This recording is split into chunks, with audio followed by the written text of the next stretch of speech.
இயேசுவின் கடுகு விதை உவமை. ஒரு வயலில் ஒருவன் சிறிய விதையை விதைத்தான். அது எல்லா விதைகளையும் விட சிறியது. காற்று அதை தூக்கியது, மண்ணில் மறைந்தது. யாரும் கவனிக்கவில்லை. காலம் போக போக அந்த சிறிய விதை முளைக்க ஆரம்பிச்சது. மழை, வெயில், இரவு, பகல் அதை மெதுவாக வளர்த்தது. நாட்கள் மாதங்களானது. மாதங்கள் வருடமாகியது. விதை தண்டு, தண்டு கிளை, கிளை மரமாகியது.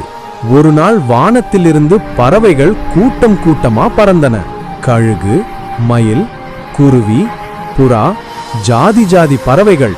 அவை அந்த மரத்தின் கிளைகளில் அமர்ந்தன.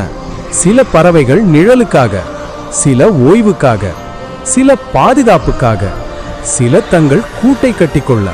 மரமே சொன்னது, நான் பெரியதற்காக பெரிதாகவில்லை, என்னை தேவைப்படுகிறவர்களுக்கு ஒரு பாதுகாவலாக இருக்க.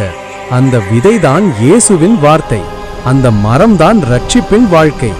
இயேசுவின் ரட்சிப்பின் வார்த்தைதான் உலகில் உள்ள எல்லா ஜாதி உள்ள மனிதர்கள் ரட்சிப்பின் என்ற வாழ்க்கைக்குள்ள ஒரு மரத்தில் அமர்ந்தோம்.